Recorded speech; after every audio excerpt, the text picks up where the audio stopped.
Five, four, three. YouTube, how you doing? This is your boy Reg in the building. Got my homeboy Try and Ash. My homeboy Try, my homegirl Ash with me. Excuse me. Alright, and the album we're going to talk about today is Redman's fourth studio album, Docs the Name 2000. This was released in 1998 on Def Jam Records. It is actually his highest selling album he released. And the single that came out was I'll Be That. I know that was a single. Hold on, I'm pulling it up right now. The Goodness with Busta Rhymes. Let the Monkey Out was a single. And yeah, those were the only singles. Producers include Noble, Eric Sermon, who was an executive producer, Redman, of course. We have Redman as he goes by Reggie Noble, Rock Wilder, Ronnie Size, and Govmatic. Guest appearances are Diesel Dawn, Double O, Govmatic, Roz, Young Z. I believe Young Z was a former member of the Outsiders. Method Man, Busta Rhymes, Mr. Cream, the whole Def Squad. Def Squad as in Eric Sermon and Keith Murray, and Dave Hollister of Blackstreet fame. Alright, yeah man. So I know how Try got into Redman. Ashley, were you gonna say some stuff for this review? Or you just gonna save your thoughts for the pickups review? Just ask her.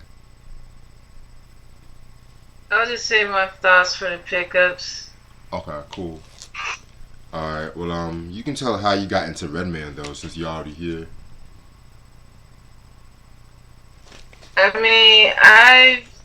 I know of Redman from certain guest appearances he did, like for artists such as Christina Aguilera, and of course I remember seeing him in the movie How High with him and Method Man, of course. And I know that they had a TV show on Fox during the early 2000s at one point, Oh god. but that was short lived. Yeah. Yeah. I never watched it. it was I'll put it to you, it was a product of his time. That's all I want to say on that one. Yeah. I know they had a show back then, and I know he did made a guest appearance on Nick Cannon's show Wild 'N Out. I know that as well, but I never listened to any of his albums, so yeah. Okay, respect. And Try, how did you get into Redman, Try? Um, I got into Redman. See, my introduction to Redman was different from like everybody else because Red. I believe he was first introduced on the Business as Usual album. Right. Like, I wasn't like a diehard EPMD fan until Business Done Personal. This is like the same year his first album dropped, and I picked up and for that summer I had picked up the Source used to do like a summer music preview, and for that issue they had like one of the upcoming albums for summer '92 was the Redman the first Redman album, and he had dropped during Young TV Raps when I was still on it. He had cut like a promo commercial for Hardcore Right. from his first album, and they used to show that commercial like during the Young TV Raps hour.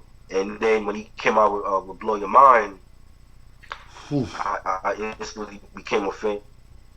Went out and got that album. So that was like my first introduction to seeing the commercial for Hardcore, and then the watching the Blow Your Mind video, and then going back years later and picking up on Business as Usual, because my first EPMD album that I ever bought was Business Done Personal. So that was like my introduction to him, and I just been a fan of his ever since. Okay, bad. Yeah, man. To me, my first introduction to Redman, I want to say when I first heard the track "Tonight's the Night" from the album. Man, like that song. Like, I've talked a lot about that song and that whole album and stuff like that. So I'm not gonna speak too much, but all I'm just gonna say is like I felt like this dude. I like how now in this day and age he's getting like a lot more respect, a lot more stuff like that. You know, because a lot of people they kind of sleep on Redman because they always see him as oh he's always talking about smoking blunts and whatnot. Which I'm not gonna not deny he does talk a lot about smoking blunts and stuff, but he has a very comedic. It's very comedic. It's very raw. Like he's lyrical, he's funny, and he's hardcore. Like it's a deadly combination when it comes to Redman and stuff like that. And I feel like people never got given the credit for his versatility and whatnot, in my opinion. But all right, so after the release of Muddy Waters, which I reviewed a couple weeks ago, um, that album, you know, it got him like a lot more commercial status and stuff like that.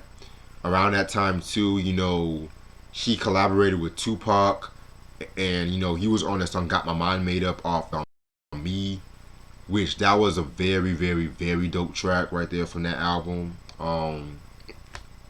And fast forward to 1998. 98 was pretty much a big, busy year for Redman and stuff because that year he did the the El Nino, the Def Squad album, which I wasn't a bit too fond of like that, you know. I know Try likes the album, you know, no disrespect there. But to this day I'm not really too fond of that record right there. Um and so, you know, while he was prepping for this album, he basically from what I looked up, he took control of, you know, the marketing and whatnot and how the album was gonna be promoted and stuff like that too, which I never even knew that until looking up this album and stuff like that. What else? What else about this album? And also, what's very interesting about like this album when it comes to Redman, a lot of his previous albums was released around like the November, late mid to late November, whereas this album was released around December and whatnot. You know, and you know with December being around Christmas time or whatnot, you know, a lot of people, you know, was caught up in that. I'm gonna get this album for Christmas, so you know, that's a good marketing plan for what it is. And eventually, that became his highest selling album. Eventually, it became his highest selling album, which I'm glad you mentioned that. I'm glad you mentioned that. I got like a little story about this album. I'm gonna tell later. okay, no doubt. Just let me know when I got you. Uh, Oh, you do you want to tell it right now, or you say you want to save it to later? okay, like I have I remember it coming out in December because you know like at that point you know like the record labels that was like their like I don't want to say scheme, but that was like their way of bringing in like the record buying pub customers by you know releasing the big artist albums for the holidays or whatever. Right. And he was on like that Def Jam holiday release schedule, Yep. and you know I remember going to there's a mall over here called King's Plaza.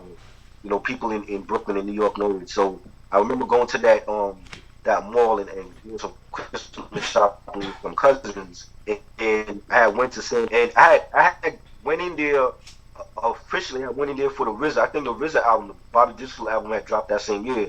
I went in there to get the RZA album, but they didn't have. It was sold out on CD. They only had it on cassette, and they had the Timberland album for Life in the Basement, and Right. they had the Redman album. But being that I like already knew what Redman was I already knew what Redman was bringing to the table, and I was more curious in hearing the Timbaland album because I didn't like I slept on the first Timbaland album, the Guru, whatever, and that Timbaland album, you know, the Life in the Basement album, like, you know, the big artists like Jay-Z and Nas or whatever. So I had bought that instead.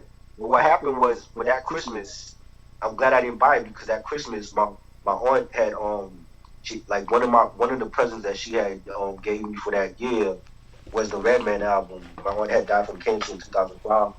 You know what I'm saying? So Right. I always remember that because she had bought the Redman album for me and she bought the DMX Flesh of My Flesh, Blood of My Blood album. So I always remember that and like I hope albums like those two albums are close to me. So yeah, I remember when they were promoting for it and it was like a just happy for that album because like he had just dropped I'll Be That. The video was playing everywhere. And it was a comical video, and people couldn't wait for it to come out, especially after the success of Muddy Waters. That was like one of the best. I want to say like top five albums of '96.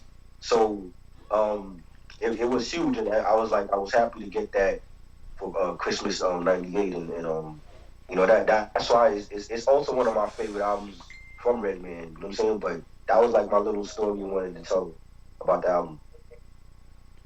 Yeah, I always like hearing stories like that when it comes to classic hip hop albums and people who lived who were active or alive around that time that hip hop on. So that's a dope story, man. And we definitely gotta talk about that Timberland and McGee in the future. Definitely. But the life in the basement, that was just like Timbaland by himself, and he was basically just had like the big artists on over his beats, like the Timbaland and Magoo album. I never bought that one. Oh shit! I always thought you always had those albums, but oh whatever. I never got that one in Under Construction Part Two.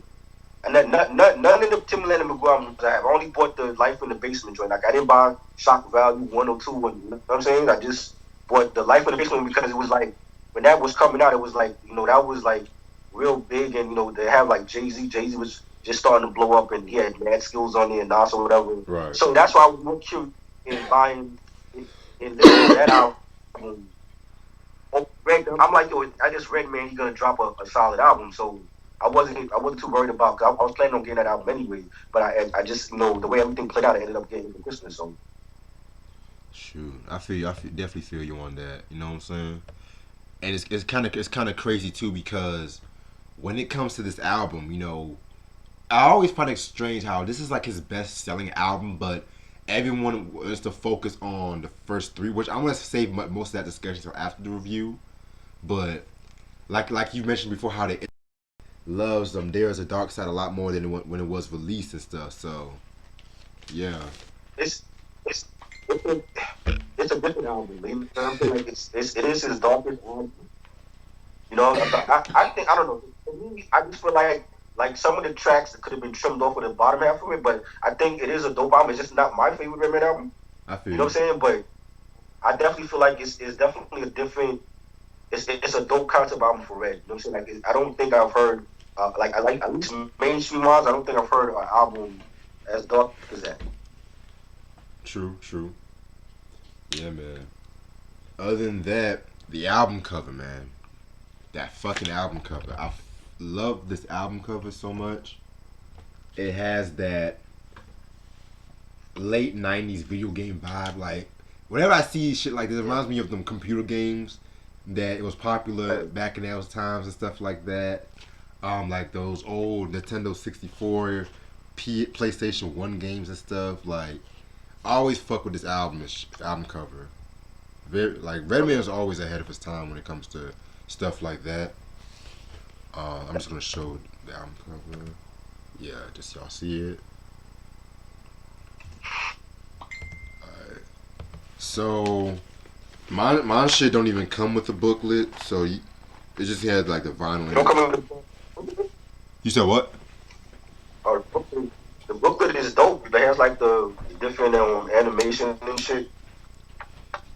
Yeah, because mine was like a used copy and shit. It just came like with the vinyl and didn't come with no booklet.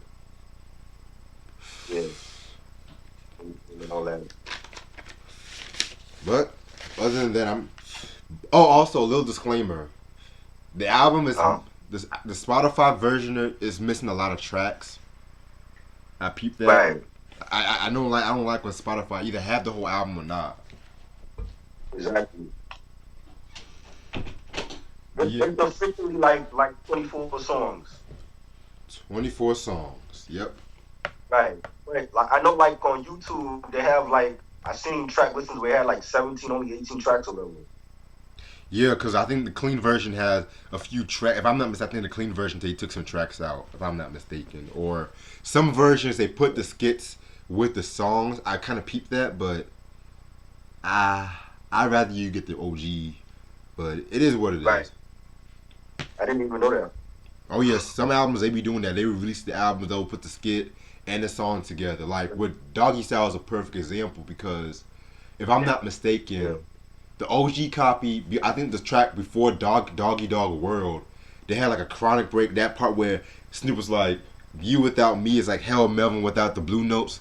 I think that's like an intermission track by itself. You know what I'm saying? But Yeah. yeah, okay, Okay. 24 songs.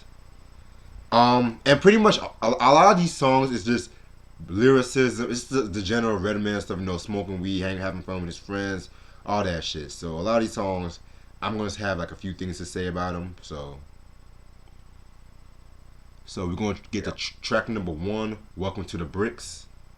Oh man, this was a very dope intro and stuff like that because of the fact, just paying homage to like his environment, in New York, New Jersey, and shit like that. Of course, Redman made produce this whole shit. Nice little intro. Like this whole fucking album is dirty as fuck. That's all I want to say. It is uh, you get like an introspective look into like Redman's day, you know what I'm saying? And it's like the sounds coming. You hear this like real ghetto and grimy, and he said like at one point, George Clinton called this the chocolate city, 90% black and sugar free, and you hear like monkey sounds in the background and shit. It was just funny. It was just like that could have been like the intro of like a Redman long form video or something like if they made an album documentary for this album like that. That's how you started off with like going to his neighborhood in Jersey and seeing what you actually heard on the intro. Yeah, man. Redman, definitely Redman at his most descriptive and shit like that when it came to this track. And Right. it leads us into the next track, Let the Monkey Out, which, man, this is another song where he just goes in on the mic. I love that Eric Sermon beat. I felt like, like I said, 92 between 98 was Eric Sermon at his prime, in my opinion. Um, yeah, man, it just has the heavy bass line, that Johnny Guitar Watson sample. Like, both Red and Eric, they love Johnny Guitar Watson, very soul legend and whatnot. Gotta talk about that Ain't That a Bitch album one day. Yeah, man, I love the lines when he says, "I got so much game I can con Edison. Yeah, chicken stand by for exposure. Shut your house down for closure. You're in cold blood. Yo, cuz, shut the power out in your house. Cause the phone put a sock in your mouth. Let the monkey out." Like, damn, he just goes in on this track. Love this shit. Yeah, it was a dope beat. You hear like monkey again. You hear like the monkey orangutan sounds in the background, and Dr. Travis is also on the song. Dr. Travis was also like a character from There's a Dark Side, and he speaks on like the end of the song, and I like the lyrics when Red says when he lands flat, I'm in the minivan with little C's running like Geechee Dan. Thought I was dope. They're a great way to start off the album. You know, Oh yeah, very good way to start the album off. And then it leads us into the next track, which is "I'll Be That," which was a single. To be honest, when I first heard this track, I have to be real with you. I thought it was a bit too commercial for Redman. I don't know if it was just me, but over the right? years, I've liked this track so much and shit like that. Cause you know, cause that I think that beat was made by Rock Wild. Yeah, that beat was made by Rock Wild and stuff like that, which was he's basically the Just Blaze to Redman as the Just Blaze is to Jay Z, in my opinion. Um, Very dope track, kind of like has a club party feel to it. The video is funny as hell. I do love the video to it. Right. Wasn't that the same video where they had this girl was riding in a bike and then she hit a car? Right. That's the one scene that everybody remembers where she's like you hear like that R&B song playing and then she's like riding in front of the projects and then she like crashes into the car and they all staring at her. That was fun. For real. Only Redman can have a girl physically harm themselves and make it funny as hell. But Right. mm. Yeah, man, I'll be that. Definitely a dope I, track. You said what?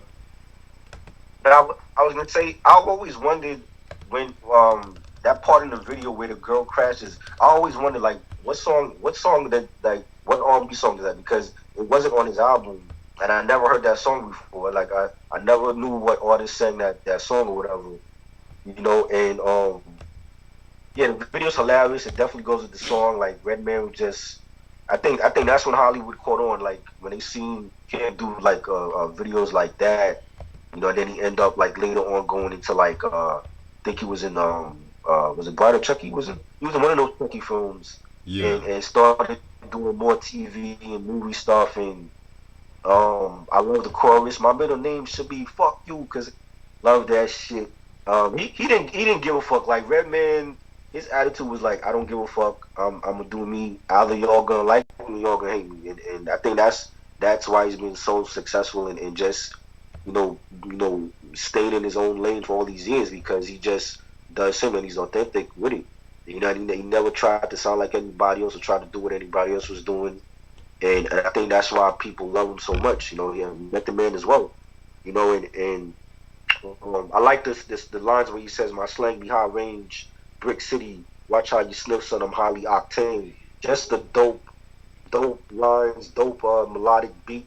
You know, I, um, I get what you're saying about it being commercial, because I remember when people was saying that when it came out, like it was a different type of single for Red, compared to like when he dropped Rockefeller for Dare, or when he dropped Blow Your Mind for What the Album, you know what I'm saying? So it was different, but I mean, like I think it turned out like for the best. Like people eventually caught on to it, like, oh, Red coming with some different shit, and he killed it. So I definitely think it's a great song. Yeah, man. Very very nice way to very nice way to describe it and shit like that. Um, then we're gonna get into Get It Live. If I'm saying it right. Next track. Yeah, Yeah, Get It Live. Yeah, that's another dope track too that was produced by Eric Sermon and shit. Of course, Red going in on the mic. Yeah, man, very solid track. yeah. This was like a braggadocio type of song. Like he just kicking bars. Eric got a dope beat for him, dope bass line. It's pretty like simple. I like the lines where he says, "I jump off stage and kick him in the fade. I'm lifted like my back carry helicopter blades." It sounded like it was more of a freestyle than actually him like writing that. But I think it was a dope song, and he has like a lot of these like simple type of tracks where he's just like kicking bars and just reminding people like he's one of the best like lyrically. At least to me, I think he's one of the best lyrically. Oh, of course. Yeah, man. Like this whole album, like it's just very simplistic, but at the same time, it's entertaining as hell so far. And then we're gonna get into the first skit. Who took the satellite van? Who took the satellite van? Uh, very funny skit. Very funny skit. It has like this reporter who's like reporting about this how his satellite van was recently stolen and stuff like that. And then I think Redman's like, "Yo, peep this" and shit like that. Yeah, it's very very funny check with ends with somebody getting shot, niggas getting shot. And I've heard a lot of people say that this was the album where the skits was kind of getting less entertaining, and I always have to disagree with people who say that shit I agree because too. the I skits, disagree. yeah, the skits, in my opinion, was some of Redman's best skits. I feel like Muddy Waters and this album, Doc's the Name, has some of his best skits, bar none. Some of the best skits in hip hop history. Definitely. That did. That was funny. Like at first I didn't know what to make of it. I'm like, where's Red going with this? Like, I think if like the skits fit in, it fit within the tracks and the theme of the album, and just like welcoming the world to his part of town in Jersey. I don't think they really. I mean, they knew of Jersey from Naughty and Queen Latifah, but like his part of Jersey was different. So I feel like that's what he was basically doing with this album, like with each skit, or like with paying homage to his home. I feel like that's what he's doing with this album. Yeah, that's what I was thinking a lot too while listening to this album. Was like, this is specifically like a Jersey album and stuff. You know what I'm saying? So, yeah, very cool track. And speaking of Jersey, the next track, Jersey Yo, basically bigging up Jersey, New York. It pretty much it's like I call it like his own cover of Ice Cube's "Once Upon a Time in the Projects" off his debut album, America's Most Wanted, hip hop classic in my opinion. Um, you like it has like the beat and everything, and it just pretty much his own version with like a Jersey feel to it. I fucking love this track. Right. I love this track and stuff like that. Just very descriptive with his words and stuff like that. How he owns his own twist to it. Like, Right. I always wonder what Ice Cube thought about this track, but yeah, very entertaining track. One of my probably my second favorite off this album.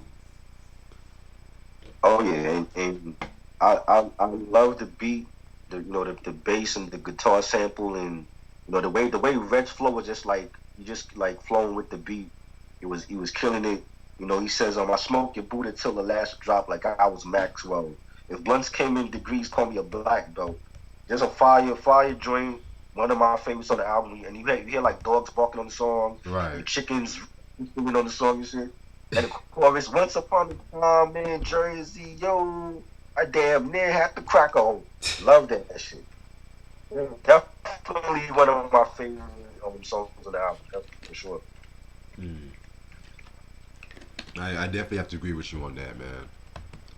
And then the next track we got is "Close Your Doors" featuring Diesel Dawn, Double O, Govmatic, Ross, and Young Z.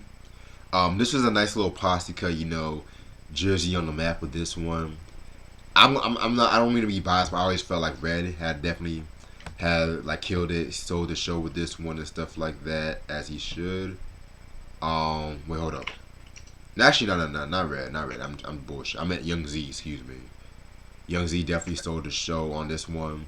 A little trivia though, a little trivia that there was actually a different version of this track, but it only had like Tame One and Raw Digger on it and stuff like that, which it didn't make the album unfortunately. So Right. I thought that was pretty interesting. But yeah, pretty solid, pretty solid track. So what? I mean, is there any like info on why he took Rod Digger off and he put his sister on there? I wasn't able to find that much info, but if I find something, I'll let you know and stuff. I didn't realize Roz was his sister until like I watched this Souls of Mischief documentary from '93 to Infinity, Yeah, and like he's on that documentary when he's talking about how Roz is his sister and she's like a big Souls of Mischief fan. She's a big Hyrule fan, and he was like how anytime like she would rather watch hieroglyphics in concert than him. So I didn't really and I remember like hearing Roz on she's on the Double or Nothing album from Eric Sermon. Um, she was on like other stuff. Like she was on the Craig Mack Flavor in Your Ear remix. Not Flavor in Your Ear remix. Get Down remix. My bad. The Q-Tip yeah, remix for that. yeah. I remember that one. And I didn't realize that was his sister until he said that. I'm like, oh shit.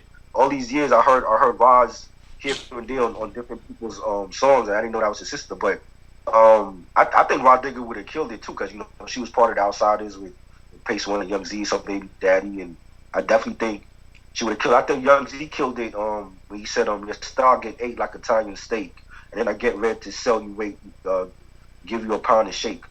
That's the dope beat. It has like a dark tone to it. Real dope beat by Eric Sermon. I definitely think it's a dope song. Yeah, man. Like this is definitely one of my favorite tracks off this album too. So I have to Right. agree with you on that. Then we get into the next track called "I Don't Care." One of the most underrated tracks off this album, in my opinion, man. Like that beat, they have very dope beat. I want to say Eric Sermon and Redman produced that one. And one thing I loved about this track, it definitely has a very like battle orientated track and stuff like that. You know what I'm saying? How Redman, he's talking about how he's accepting his role in hip hop. he's basically accepting his role in hip hop at that point and stuff like that. And even though he feels like he should get like a lot more commercial success and mainstream shit. He's most comfortable talking about what he does best, being raunchy and vulgar and stuff like that. So I definitely love that track. I love the lines when he says, yo, fuck all the radio that want to play clean singles. I cleaned mine for years and still ain't hit a million. Why? I get the Buddha has bugging shit. I should be 4 mil and better for that shit unplugging. And that shit is so true too, because like I've seen a lot of hardcore rappers or just a lot of rappers in general. They start off not getting commercial success, but then they want to like do either a pop song or they want to clean themselves up, and then next thing you know it, they're just pop, pop, pop, like it's all over the radio and shit like that. You know what I'm saying? So definitely a dope line right there. Yeah, I don't care, a favorite of mine. And this is like another track, like the Jersey O joint and what's the other track talking about? Get It Live, where it's like just a simple type of beat, bass, and Redman just spitting his bars, and he says, there's too many MCs, but not enough MCs. I'm more like that liquid port or Bentley's. Just a dope, track, and him spitting flame bars, and I love it, man. Just a real solid track. Oh yeah, yeah, I definitely have to agree with you. This track right here, like this should be mentioned above like a lot of classic Red Band songs like Pick It Up or fucking Can't Wait. So that's my opinion. Yeah, yeah. Then we get into Buddha Break. To me, is pretty much this album's version of Smoke Buddha from the Muddy Waters album, where it's like just a Buddha break, just bigging up like the blunt heads and shit like that. Pretty solid track. I don't really like it as much as Smoke Buddha from Muddy Waters, but I feel like this track slash interlude was pretty solid. Yeah, it has like a melodic beat, he says a mastermind any flow that can shine. Doc walks the blocks like out of your ass of mine. Before Mr. T, my jewels were too gaudy. I think that was dope. He spit some dope bars. It did play out more like an interlude than a full song, but you know how Redman did like with his albums. He had like that one or two tracks dedicated to Buddha. So there's no different here. Exactly. And it's kind of crazy because a lot of like I was talking to like this new hip hop head. He said he don't fucking like Redman because he just talks about weed all 24/7. But at the same time, like he fucking likes Wiz Khalifa and shit like that. So I was like, how? Like so made a career out of smoking weed, and they opened up the weed dispensaries in California and all that. So Right. it is possible to go be successful off of talking about weed all the time. Oh yeah, of course. Like Cypress Hill, it's another one. Like it's another one that's just like that. Cause like from Black Sunday onward, like they basically made a staple Right. about smoking weed. And I want to say Cypress Hill and Redman were like the originators of that blunt raps incorporating marijuana and shit like that to hip hop mainstream. You know what I'm Right. saying? And to an Yeah. extent, I was gonna say to an extent, I would say Dr. Dre's The Chronic album too. So to an extent, And they both been on the Smoke and Bruce tour back in the '90s together and did songs together. So right? it fits perfect. Man. Cypress Hill is one of my favorite groups of all time. So like I never saw a problem with them like talking about weed. Everybody Oh, can't talk about shoot 'em up, bang bang all the time. right. Shoot. Yeah, man, that was fucking Buddha Break. Now we're gonna get into Million Chicken March, Too Hot for TV skit. This is like my favorite This is skit fun. of my album, man. This is a favorite skit. Just this fucking girl named Nasty Naj trying to interview people who's at this Million Chicken Head March, which is like a play on of the Million Man March from Louis Farrakhan, what he did back in '95 and shit. Um, yeah, it's fucking funny as hell, man. Like the fucking names alone, like Quataniqua, fucking Liquidasha. What the fuck? With Deja. Yeah, with Liquidasia. She's like, fuck tax free week. I need tax free on my motherfucking Reeboks all year round. Like, Oh Lord, this so skit is crazy as hell. And Liquid Daisy was like the president of the Baby Mamas Coalition, and then she's telling the women, they got baby mamas got to stick together even when they got kids when they got kids with the same nigga. You know what I'm saying? Shit And crazy as hell. I just think I'm like, sadly, that's a real thing that goes on. Now I don't want to just say in the hood, but everywhere, because white people go through that shit too. It's just that it's more focused on our people than theirs. But they all, we every race goes through that shit. But I think this is probably the funniest skit on this album. Like, cause I could actually see like Red doing like if he was on Saturday Night Live doing a skit like this. That shit would be hilarious.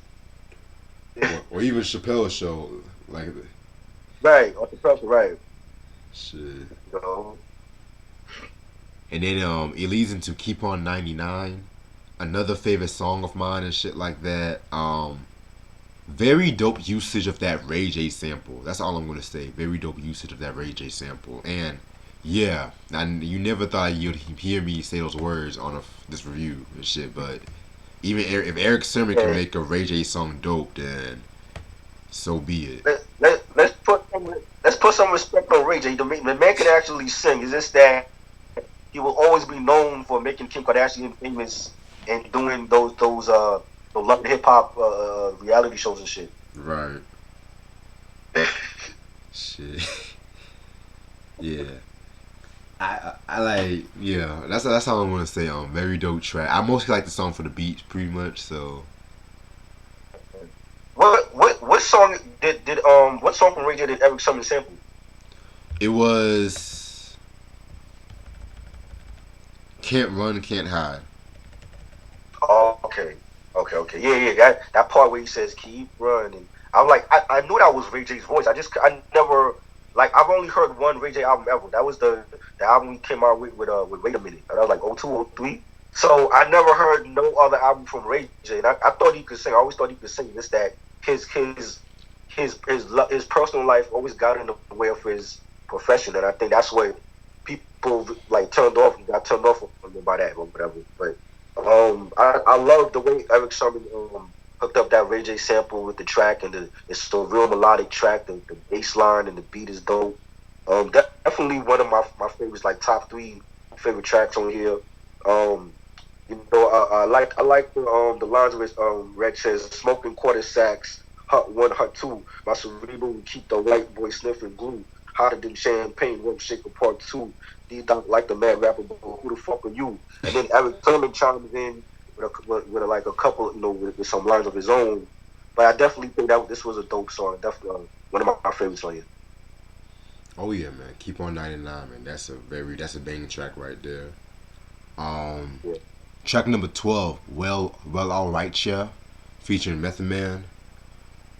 You know, as much as I like Method Man and Redman, this is actually one of my least favorite collabs from them and stuff like that. I'm not saying it's a bad track, but compared, compared to like the stuff that they did in the past, like with I think Do What You Feel from Muddy Waters or How High and stuff like Right. that, it was good but not great.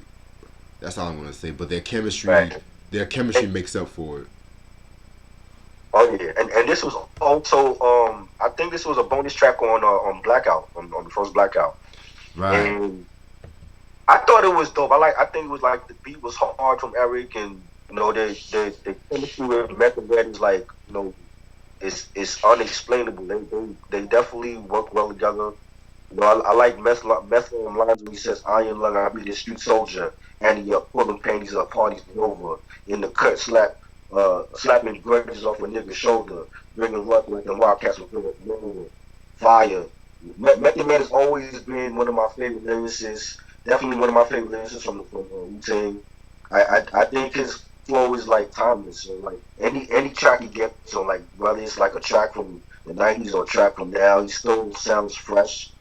Definitely killed it. A great collab. It's not one of my favorite, like you said, it's not one of my favorite Method Man collabs, Right. but I definitely feel like anything that they do is they always gonna kill it, man. Like That's why I always thought like they were like a great pairing together. For real, you can never go wrong with those guys and shit like that. Yeah, that's fucking well alright, yeah. Then track number 13, Pain in the Ass Stewardess skit. Redman always has a thing for stick ups when it comes to his skits, and with this one, he's actually sticking up a plane. He's actually, I think, sticking up a plane and shit like that. Uh, yeah, man, just a conversation between him and the stewardess.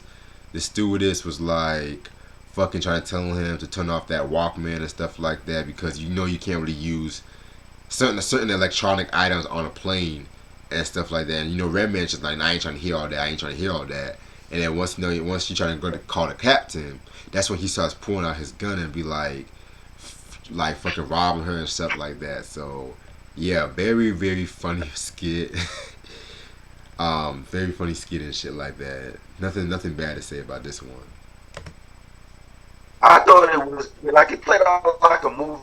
Like you hear like the stewardess and like the planes landing at 5:20 a.m. back in New York, and he like she she's being patient with the guy and telling him, sir, sit down, and he's trying to like get something out of his bag, and then she like take the walkman off, we about to land, and and then he's like, hold up, bitch, like who you talking to?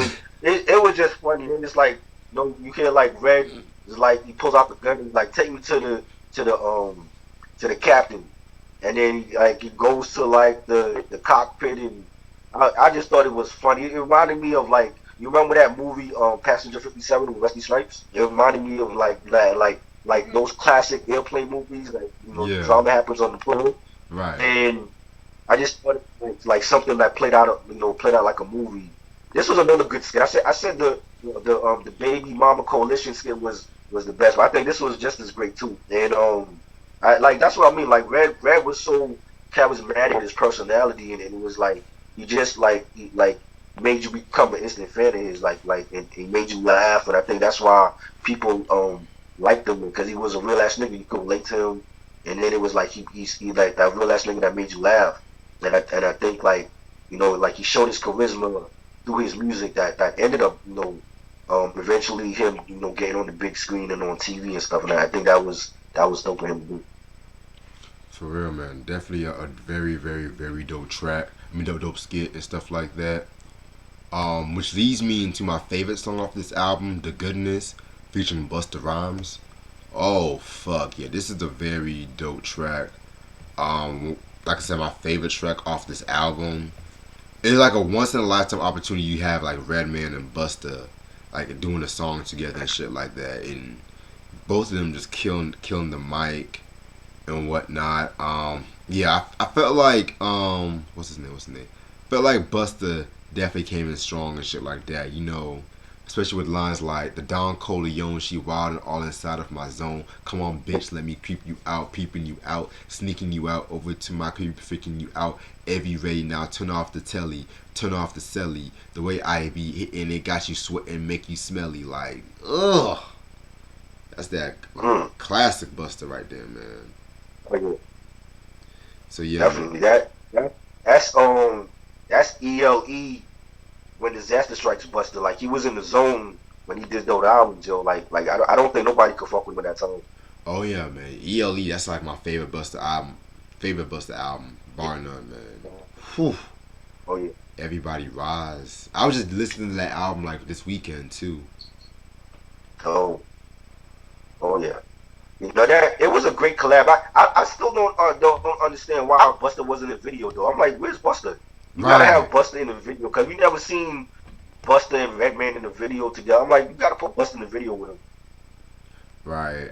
I'm not even gonna count like the points from the Panther soundtrack because that has some people from like studio archive footage from Studio 2.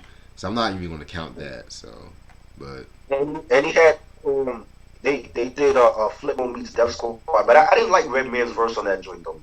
really, ooh, Yeah, I just thought he could have came hard. I don't know, like I remember hearing that posse cut and it was a big thing, like Flip Mode meets Def Squad. But I just thought that I felt like Flip Mode, but they brought it harder than Then Death Squad. Because Eric Sherman wasn't on that joint. It was Red. It was I think was it Marley G on that? It was Redman, Keith Murray, and Jamal. And you were right. And I was like maybe Eric should have been on there or something started it off. I don't know. I just felt like Flip Mode what their bars were harder. You know what I'm saying? But Lord have I mercy's. definitely feel Oh, my fault. Go I, ahead. Go ahead. I didn't Oh, I was gonna say Lord have mercy's verse alone. That should have been a source hip hop yes. quotable. Definitely, like he killed it. I think he was the best one on that. Like he ended it off, and I just felt like I don't know. I just felt like Flimo. They if it was a battle, Flimo won that battle. You know what I'm saying? And Oh I just yeah, thought like maybe they could have kind of with having Red Keith and Eric on there instead of Marlon G.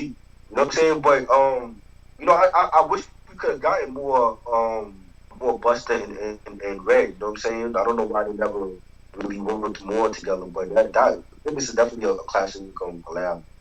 I definitely agree with you on that. Definitely the goodness, very dope collab right there. We're gonna lead into the next song called My Zone. Um, yeah, this one was pretty alright. It was pretty straight. Well, not one of my favorites, but I like the fact that he sampled himself with he sampled a Whatever Man song from Muddy Waters. So yeah, I'm not really too big on this one like that. And I wanted to know, there's a guy on there named Marquis. Is that Biz Marquis or is that somebody else? Oh, that's somebody else. Okay, cause I know like Biz Marquis was working with them a lot at that time. Like he was on the Death Squad album and shit, and I thought it was Biz Marquis. He just like maybe just shortened his name or whatever. Right. But yeah, it was a dope beat. I like the bass line. I didn't really care for the song. They I like the chorus he sampled like the Cypress Hill, motherfuckers be trying to step in my zone, grab my chrome and like so like I like that. But I didn't call nothing from it. I just thought it was like a regular track. Right. Yeah, most definitely. Then we get into Dun Dun Duh. Again, another track I like, but it's not like one of my favorites. If that makes sense and stuff. I felt like he definitely has some nice quotables. Like I like the line where he says, light skinned, chubby and shit, ran my mama's phone bill up for calling Biggs, Biggs, Biggs. The old heads used to make them little niggas fight. The lead patch was the shit if you snitch it right, if you stitch it right. Oh yeah. I like this. This is one of my favorites too. Like with each verse, I think like Red describes him as a baby and then him as a teenager and a grown man and the chorus. When it says like he's doing grown man shit. I'm just a young boy doing grown man shit. And I like the beat and the bass. It was real funky, and the way he was singing, da da da da da. Just the grown man, just the young boy doing grown man and shit. And I like the lyrics where he says, "I'm only 3 and got a chip Motorola, the hoochie babysitter and snitches by the stroller, lying, crying, whining, teasing, sucking titties like I had years of breastfeeding." I just thought I was dope. Like in that first verse, he like describing how he was as a baby, as an infant, and then like the second verse is him as an adolescent, as a teenager, and then the third is him as a grown man. Thought it was a dope track. Okay, definitely respect that. Definitely respect that. Um, Track number 7, GPN, which is a skit, and that skit stands for the Ghetto Psychic Network. Oh Lord. Um, Too. this one is very crazy. This is a very funny, vulgar skit and shit like that. Um, Definitely them trying to get the psychic energy and stuff like that. I like the part where it says a lot of vagina from the Ghetto Psychic Network open the door. A lot of vagina that bitch Yeah. from. Just them saying a lot of vagina. Yeah, man, funny ass skit. What else can you say? I like the part where the girl told a lot of vagina like my that I would be tricking niggas at the same time and sucking two dicks at the same time. I was like, yeah, that's hilarious, yo. And they were dead together, the two guys, and I just thought that was funny, man. That was like a little funny skit. And you know, like that's what I said. Like Redman kept the album entertaining. Like he didn't like with 24 tracks. It wasn't just like a lot of album for like he kept you entertained with the skits and as well with the music. And that's why I feel like this album was so great. Right, it just definitely had that right balance and stuff like that. Like even if it was a bad skit, a bad song, it will lead into like a very funny skit, which will lead into a very solid song. So I definitely see what you're saying and stuff. And then we get into Down South Funk featuring Eric Sermon and Keith Murray. Pretty much, I'll call it like a Def Squad song and stuff like that. You know, it's a solid track. It definitely sounds like it could have been from El Nino. Could have definitely been one of the better tracks off that album, if you ask me. Um, yeah, definitely a dope track. I want to say, in my opinion, I want to say Eric Sermon definitely stole the show with this one and shit like that. Like rapping wise, definitely did his thing on this one. I know sometime soon I need to talk about the No Pressure album one day, so y'all be on the lookout for that. Yeah, man, not one of my favorite, but it's definitely a solid track. You know. Like yeah, this was cool. It wasn't like one of my favorite like Def Squad. I think they came better, but I like the beat. It was real funky, the real funky track, the beat. You know, the lines Keith Murray says, "My life is a rap. Each song is a flashback of antagonizing anxiety attacks." I thought that was dope. You know, this a dope song. Oh yeah, man. Yeah, no question about it. No question about it whatsoever. Track number 19 we got is Dogs. This was produced by Eric Sermon and shit. Yeah, man, this is a very dope track. I actually like this song right here. It uses a very dope Aaliyah sample. It uses a very dope Aaliyah sample and shit. Very dope track. Yeah, very dope track. When he talking about his dogs, is talking about bigging up his homies and shit like that. I like the line where he says, "I piss on the wall in airport bathroom stalls, grab the intercom and yell fuck you in the mall. I drop it with the Holocaust force. I got balls. I got my pants fitted 12 inches bigger than y'all's." Like,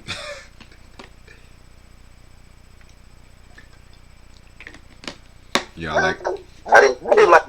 I like the sequel because he have like a the dog sequel on Malpractice with that the DMX sample like, where he sample the part where DMX says where my dog's at. Boom, boom, boom. It has like a real like a fast beat to it. I like the sequel more than this one. You know what I'm saying? But Okay, I didn't really like this one. I understand that. I understand. Alright, track number 20, we got Beat Drop. This is yet another quasi cover of the Beastie Boys, the new style. But like I want to say it's Right, like the second beat that he used. Um, yeah, I felt like this was entertaining to say the least. Not one of my favorites, but at the right. same time, I'm very entertained by this one. You know what I'm saying? It was dope. I think it was a dope song. It has like an old school '80s type of vibe to it. Red uses like the Beastie Boys flow. I'm actually wearing the Beastie Boys shirt actually that I got for Christmas. You know what I'm saying? But Oh shit. shout out to them. Yeah, I love the Beastie Boys. Definitely one of them is but I think he was paying homage to the Beastie Boys and by using like their flow I thought it was dope. Like, but I mean, it's not like a classic red track for me, but just to hear him like over like a '80s type of old school track, that was like refreshing to hear. 'Cause I never heard that before. I mean, on the Death Squad album, you heard that terrible the Rapper's Delight. I didn't like that. Oh That god. what I'm saying? I thought that was a bad rendition. I'm like, they didn't need to do that. Like But why you do that? it was dope to hear do that on. True, true. Okay, that's what's up. That's what's up. Um, Now we get into the last skit of the project. We got the satellite van, which pretty much is a continuation of the first satellite van skit.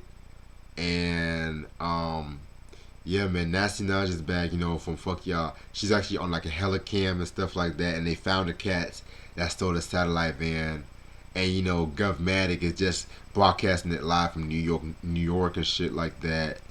Yeah, man, very very funny as fuck. Nice way to end off that skit, in my opinion. Yeah, it was okay. I didn't really write nothing about it. It was cool, you know. Yeah. True. All right. Next track we got is Brick City Mashin'. Brick City Mashin'. That was one of my favorite beats that was made by Eric Sermon. But that one, um, yeah, man, yeah, man. I felt like it was definitely Redman. Traditional Redman, just going upside your head with lyricism and shit like that. Um, yeah, I didn't write too much about this track. I just thought it was pretty solid. Yeah, it's a dope track. I like the bass line for it, the beat. Red says, lock and load with the rock and roll star, doubles off, add them jewels and clothes off with one phone call. That definitely like this flow on that track. It's not a standout track, but I definitely think it was dope. Okay, okay. Um, then we get into the saga continues with Superman Lover 4. With this one, it features Dave Hollister. You know Right. what? I feel like this is like one of the most underrated installment in the Superman Lover series.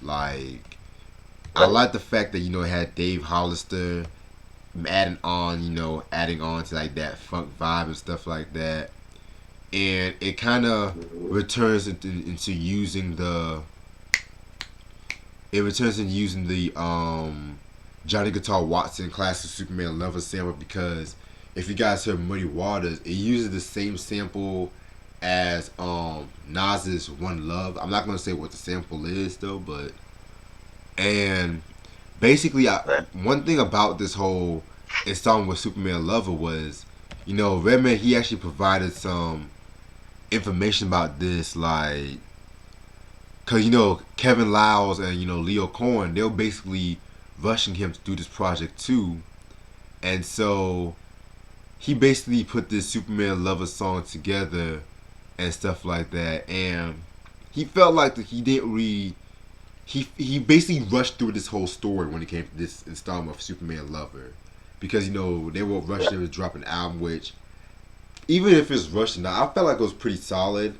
Now it's not as good as like the first three. I'm gonna be the first one to say it, but I definitely feel it's not bad either. Like I said, it's the most underrated Superman Lover.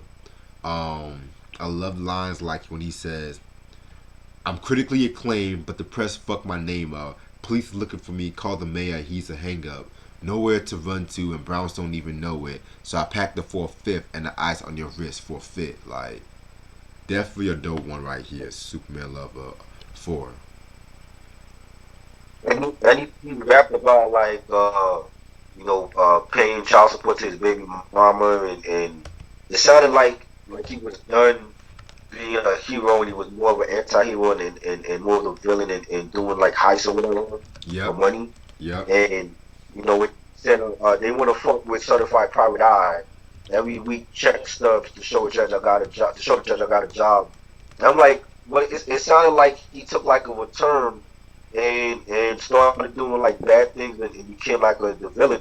Yeah, that's something that was different from the previous three stories, and yeah, I do feel like it was rushed a little bit. You know what I'm saying? I feel like it could have been more thought out. But I like the beat. I like Dave Hollis to me should have been more on the song. Because I feel like he's a severely underrated singer. Oh, yeah. And I know at that time like Dave was signed to Def Squad. I actually have the first Dave Hollis the solo album Ghetto Hymns, and he was signed to Def Squad in DreamWorks Records at that time. And Redman was on the album, and someone produced some songs on that album. But I feel like to have Nick Hollis on that song, he should have been used more to me. You know what I'm saying? Yeah. But I think it's not a bad sequel to the whole Superman level saga. I just felt like it could have been more thought out. True, true. Yeah, I definitely feel agree with you on that part. You know, so I definitely agree with you on that part. I never knew like Leo Cohen and all them were rushing them because I'm gonna just be blunt right now. Leo Cohen fucked up a lot of Def Jam artist albums and stuff like that. I'm just gonna leave that out right there. Like the shit that happened with Nicki D's her second album that was supposed to have came out. Who else? Who else? Pretty much, you know, fucking up Foxy Brown's. Foxy Brown was supposed to drop that Brooklyn Don Diva. Yeah, a lot of artists he just fucked over and slid under the radar and shit like that. Can't stand Leo Cohen like that, man.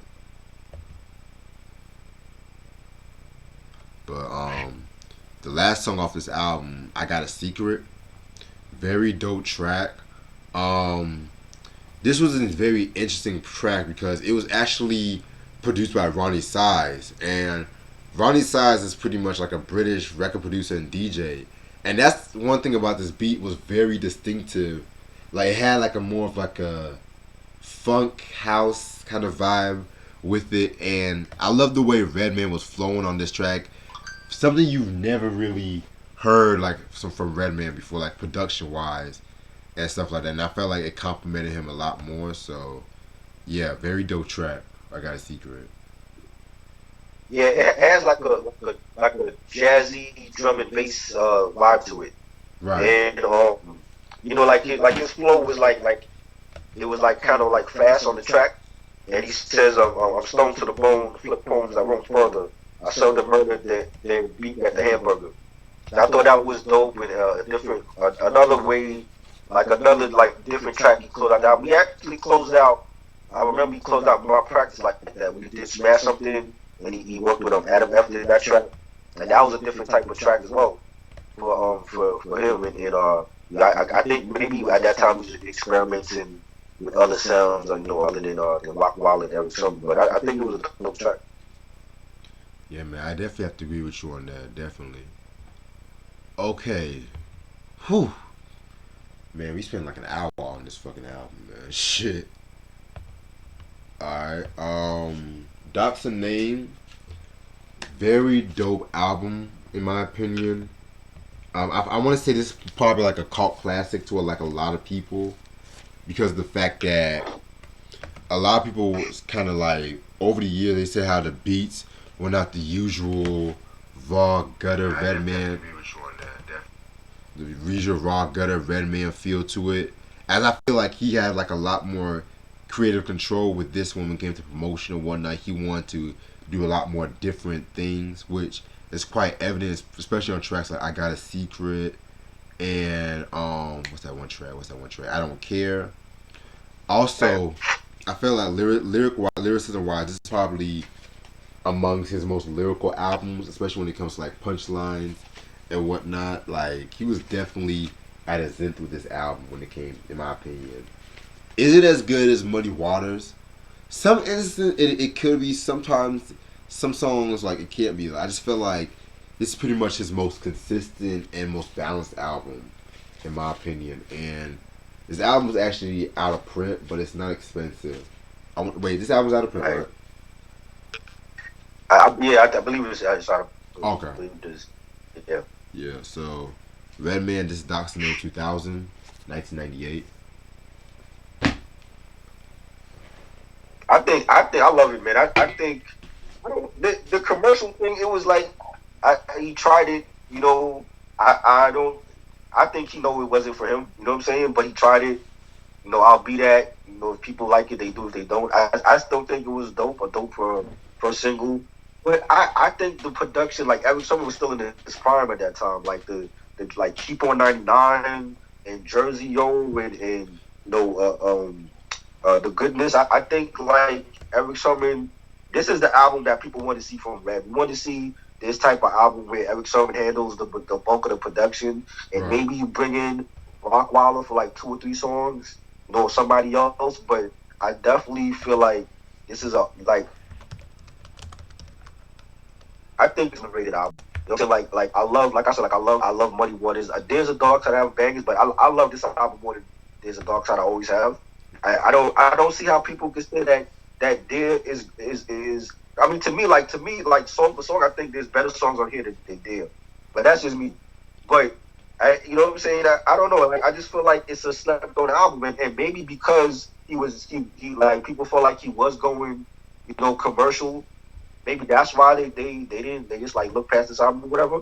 But Right. then it's like, well, if you look past this album, then the next album after this is Malpractice, and nobody likes that but me. So it's like I guess like for like the diehard Redman fans, they can say, oh, well, his first three albums were great, and then after Muddy Waters, well, that's when he started taking nosedive. But I see the opposite. I feel like he started taking nosedive after this album. Even though I like songs off of Malpractice, but it's not a classic by any means. You know what I'm saying? It has its flaws, but I don't know. I just feel like it was a great album. Like it was entertaining, like from the intro and having like the skits in between the songs. I just think it was an entertaining album, and no, I don't think there's very few artists that could like rap artists that could do like funny ass skits, and Redman was at the top of his game when he did that. You know what I'm saying? I just feel like his personality showed through this album, and I feel like that was like his door into Hollywood by showing his personality through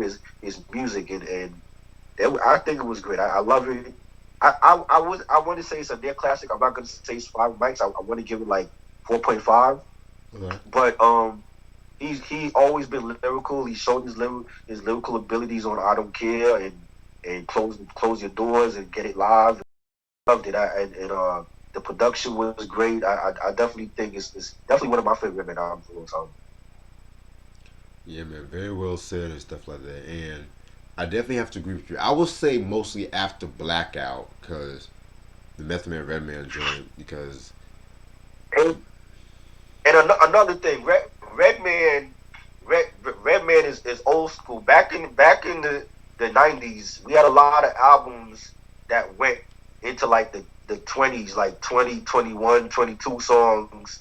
Redman is a pioneer of that too because most of his albums, at least in the beginning, they were long. what the album, And yep. like when I was writing my notes, I thought I would have had like three loosely fingers. It's actually two, but it would have been three if I had like wrote some lines for like the other songs I did for like Beat Drop and Dogs. But he was like a pioneer that like we don't get 20 track albums no more. You know what I'm saying? That's what's missing from hip hop too.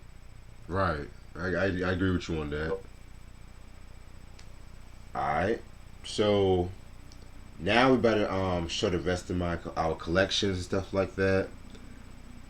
Yeah, this collection right here, man.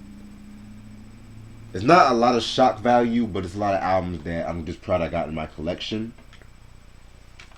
Like, First, speaking of Eric Sermon, Eric Sermon's music album released in 2001. This was released on J Records, and you guys should know how I feel about J Records, but um, yeah, this album was of course famous for the title track music, which samples and features the late great Marvin Gaye. Um, yeah, man. Also has other songs like I'm Hot. That was a single. Other dope songs like Ain't No Future 2001 and so on and so on. Yeah, cause alright, in the early 2000s when Eric Sermon dropped the Eric Onassis album, um, he was kind of going through some contractual issues with Def Jam, and they pretty much issued and promoted that album as a compilation album when that's actually his third studio album. So that's how he signed to J Records, and a lot of people like. I feel like this is a very okay, solid album and stuff like that. It does have some dope songs and shit, but you can tell like with J Records they were trying to make him go for that commercialism and stuff like that, which it pretty much paid off with the hit music. Cause that was like a big single back in like 2001. So Eric Sermon music 2001. This album's out of print. um, the Eric Onassis album was on DreamWorks too, because that Yeah, was that was the first time I actually worked for a record label like doing street team stuff with them, right. and they I thought it was like, well, I look at the Eric Onassis album was like it's like the Timberland album. Like he wasn't on. He was on the majority of the songs, but it was more of the featured artists. He had Exhibit on there. He had Redman, Keith Murray, Ja Rule. Even Easy was on a track called So Sweet. So I think that's a highly underrated album. But most of Eric Sermon's albums are out of print anyway. Like the No Pressure's out of print and Right. Double or Nothings. Yeah. Yeah, like, and that's crazy as hell and shit like that. But that's another story for And another day. that album was also the first time Rick Ross, I believe he was on wax, but he was known as Teflon Don at the time. He wasn't known as Ross back then. Right. Exactly. Yeah. Alright. Next album. We're still on the somewhat Def Jam train. This is Ludacris with his second major label debut, major label album, but his third album, Word of Mouth, released in 2001. I am so glad I finally got my hands on this album. This is probably my second favorite Ludacris album. My first was being Chicken and Beer. Oh yeah. Singles album was known for was damn, it came out. It had a lot of singles. Area Codes featuring Nate Dogg. Roll Out My Business. Saturday Ooh Ooh. Move Bitch. Love that track. Mystical and I Yeah. 20 Man. Block Lockdown. Go to Sleep. Get the Fuck Back. Freaky Things. Cold Outside and Growing Pains. Yeah, man, this was very dope album and shit. Like Ludacris definitely at his prime, lyricism wise, he was definitely doing his thing on this album and shit, man. Yeah, expect a review on this album one day and shit. You know, this is Ludacris Word of Mouth, released in 2001. Must have in your collection. Alright, so y'all got some things to show too. Yeah. Ashley, you wanna go? Okay. Okay. I got this one over the weekend thanks to Reg. This one here from Shaka Khan.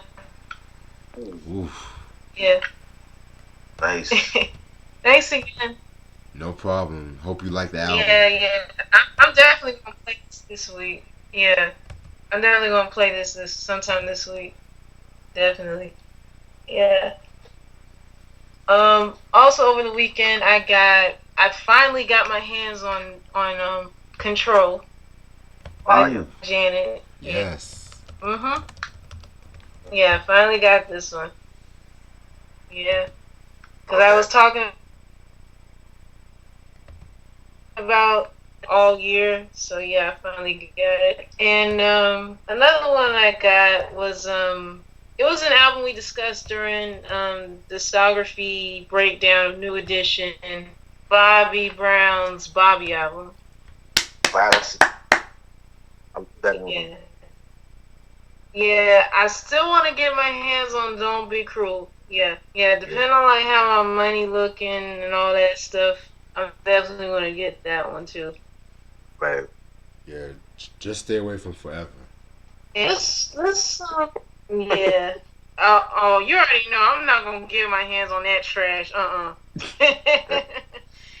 Yeah, another one I got over the weekend was it was pretty much a 5 album deal that I got, and it was from I got it from Amazon, of course, and it's from the original albums by New Kids Ooh. Oh shit. That's on the dope. Block. It's pretty much like a 5-in-1 collection. Yeah, their first one, their self-titled album. Right. Of course, Hanging Tough, the one we discussed like many months ago. Just hanging tough. Love that. Yeah. Yeah, and they also have the 30th anniversary edition of Hanging Tough too. Yeah. Right. Yeah. Their Christmas album. Oh shit. I had that. I played this one. Yeah. That's when they were really young too. Yeah, yeah. Hey man, Yeah. that just reminds me how much. That just reminds me how much we undervalue Jackson 5 Christmas album at times.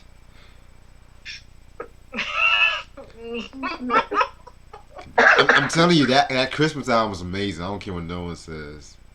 Yeah, by step. Yeah, their album Step by Step, and the No More Games remix album. That too. That was the one that came out in '91, right? Yeah. Okay. Yeah, I, yeah, that was the one they did after they. I guess it was around the same period when they like ended things with Maurice Starr, too. Oh yeah. Yeah. Hmm. Yeah. it, it So was far, it that's what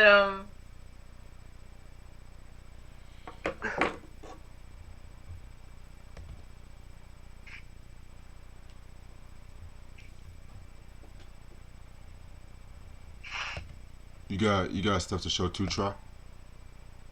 Oh yeah, yeah. I got.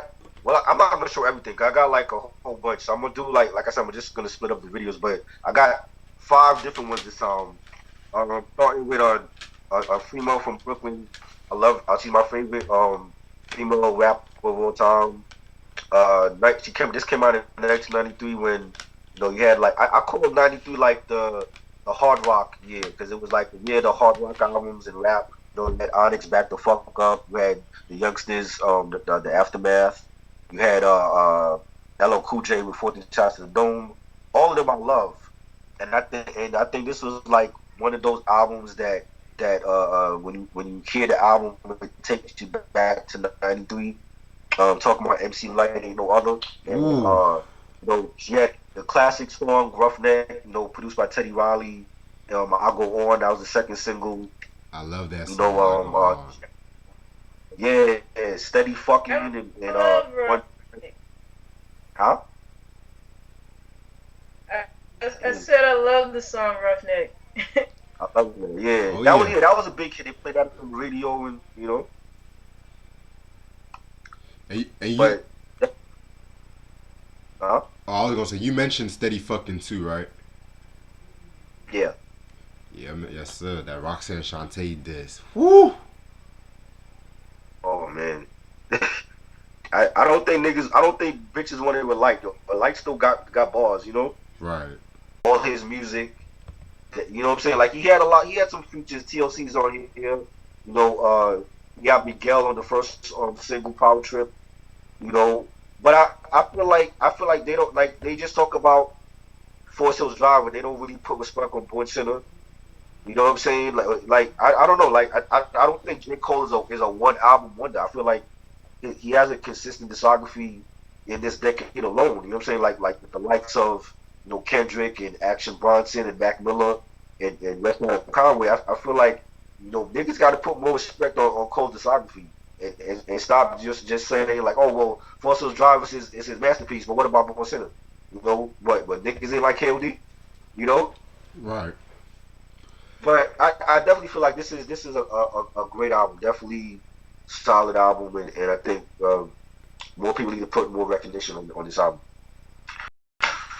And I got G Unit first album, Beg for Mercy. Love this album. I love this album more Classic. than the second one. The second one wasn't as good. Terminated on Sight, and I got that the day it dropped, but it's not as good as the first one. But when you had joints like Stunt 101 and Eye for an Eye and my buddy and just a great album, and definitely classic. Love this album. I got DJ Clue first album, The Professional. Ooh, Love this I album. need that one. I like the talk more. The second one was dope. It had some bangers, but I think this one was way better than the second one. The third one I didn't like. I didn't like Professional Part 3, but I'm happy to have this one because I remember back in the day having this on cassette. I never bought it on CD till now, so I'm happy to have that on CD finally. And the last one I'm gonna show is a guy that's that just dropped a new album. I haven't heard it yet, but you know how I feel about him. Kanye West, My Beautiful Dark and Twisted Fantasy, love this album. I True. think it's one of his best albums. Just the joint. I think the last time I listened to radio was when he was doing Good Fridays and he was like releasing like a new song from this album like every Friday, and he had like joints that didn't make the album like Never was it Never See Me with Yeah. Beyonce and Charlie Wilson, Mm-hmm. and he had the joint with Justin Bieber and Raekwon. That's like a weird combination. I forgot the name of that song with Raekwon and Justin Bieber. And I just think like the joints that didn't make the album was fire. The joints that made the album was fire. That, Devil in a New Dress and Christian Dior. I love this album. I think this is one of his best. Definitely want to discuss this at some point. And this is when Kanye was still making great music. I still feel like he's making dope music, but it's not the same as when he was doing these albums. But definitely a classic album. Yeah, man. Cause I used to remember them Good Fridays, man. Cause I was in. That was when I was just entering high school, if I'm not mistaken. And no, wait. That was like transitioning to middle school, high school, whatever. Yeah, everybody was like, doubting him and shit like that. But when that fucking album dropped, it was just crazy how everyone was saying like it was just a masterpiece. Kanye is back and whatnot. Like I'm not like the Right. biggest beautiful dark twisted fantasy fan, but over the years I've come to respect the album a lot more than I used to. So I see what you're saying with that one. Shit, Oh, yeah. yeah. Probably one day I might talk about Kanye's discography one day, but I don't know. I'm Right. not. I'm not trying to do some Kanye shit at the moment, but yeah. Anyway, that was some dope pickups, you guys. Very dope pickups. Alright. So this cat right here is like a West Coast legend. A lot of people say that even Snoop himself said that he was a major influencer when it came to his style. And I'm gonna talk about Richie Rich with the Seasoned Veteran album. This is actually his third studio album and his only major label release as an artist. And this is of course released on Def Jam Records. Okay, so you guys should know who. In case you guys don't know who Richie Rich is, he's like an MC from the West Coast and stuff like that, from Oakland to be exact. He was originally in the group 415, 415 with D-Lock, DJ Darrell, and JED, and they did the album, the Bay Area album For a Living, that was dropped in '89 and stuff like that. And then that's when Richie Rich dropped his first solo album, Don't Do It. And so they were going to get signed for their original first major label deal in Priority in 1990, but Richie Rich actually got arrested for cocaine possession. And so next thing you know, once he was released, he ended up signing to Def Jam Records and stuff like that. And he was actually the first Bay Area rapper to be signed to Def Jam. And mind you, around that time too, Def Jam Records was really trying to get into the West Coast, trying to get into that West Coast audience and stuff like that. I'm not saying it was a bad thing, but like they had fucking Warren G, they had J.O. Felony and shit like that. And then that's when this was like one of the most popular albums to come out in 96 to be exact too.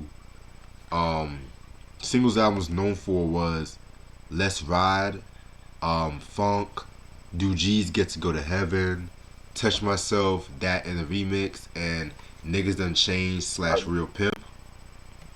Um, I gotta actually re-listen. I've heard this album a while back, and I don't have no bad things to say about it, but I have to re-listen to this album. Um, Basically, this album is also famous because the song Niggas Done Changed features Tupac. And that was a line when he basically predicted his own death and stuff like that, which y'all have to listen to the song to find out and stuff like that. So this album kind of became famous for that. And I want to say, yeah, this album was actually released like around about 2 months after he died too. So yeah, this is Richie Rich with Seasoned Veteran, released in 1986. This album is actually out of print, so must have, if you can find it, must have your collection. I remember that took myself for a remix with T-Boss because they had the video for it, and Yeah. they would play that video every day on BT. Oh wow, man. Like, yeah, man. Yeah, man. I definitely gotta re-listen to that album and shit. I might peep that. I might listen to it tonight, actually. Yeah, fuck it. Fuck, I'm gonna listen to it tonight. Um, Still on the West Coast slash Def Jam sort of things. We got Warren G with his fourth studio album, Return of the Regulator, 2002. That was actually released in 2001 and stuff like that. Yeah, man. Warren G.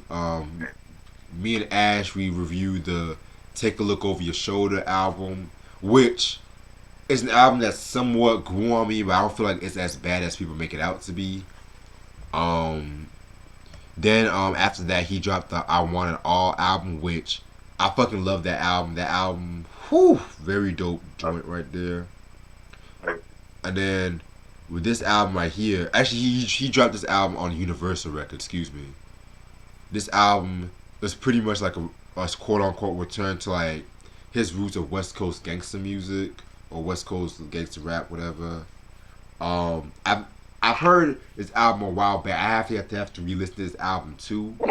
But I do remember songs like the single like "Looking at You," featuring Miss Toy and "Ghetto Village." Right, that was a single too.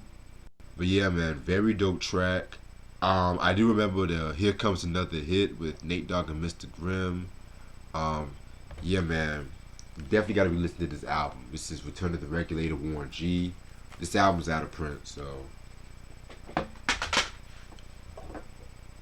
next album.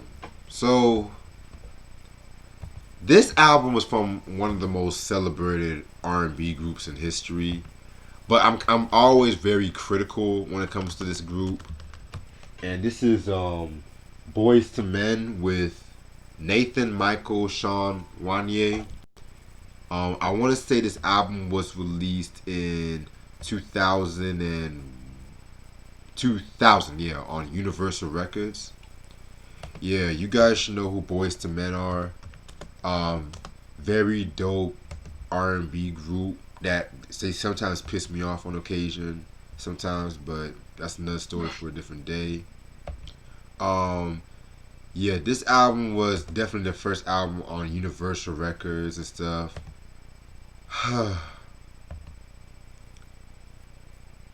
This album, in my opinion, was the beginning of the end when it comes to them.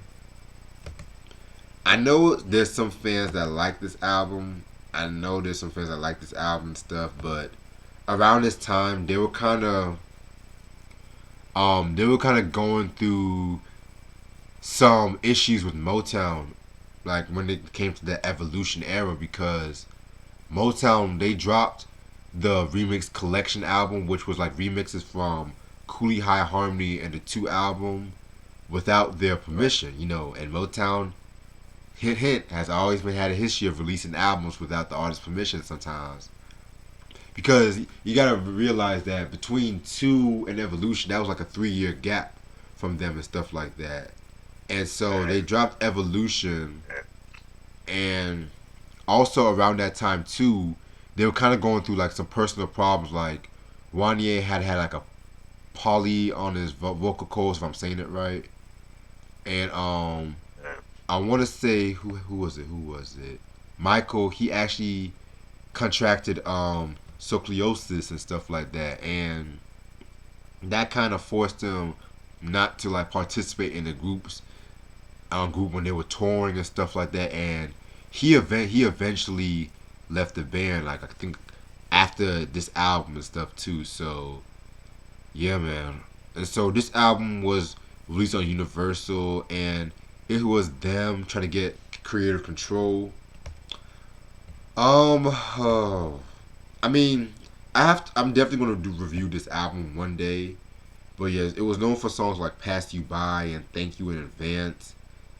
Yeah, man, they were trying to definitely go for that 2000 sound, but this was like before like the cover albums and all that other shit. Like, if you're a Boys to Men fan, I would recommend like the first three albums, Cooley High Harmony to Evolution, and I'll even throw the remix collection because they did have some dope remixes. Hint, hint, the Vibin remix with I want to say Craig Mm-hmm. Mack, Tresh and Busta. I want to Yeah. say dope remix by the way.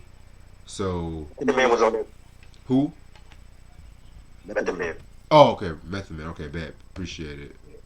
So, yeah, man. Definitely, I gotta re-listen to this album. This album's actually out of print too.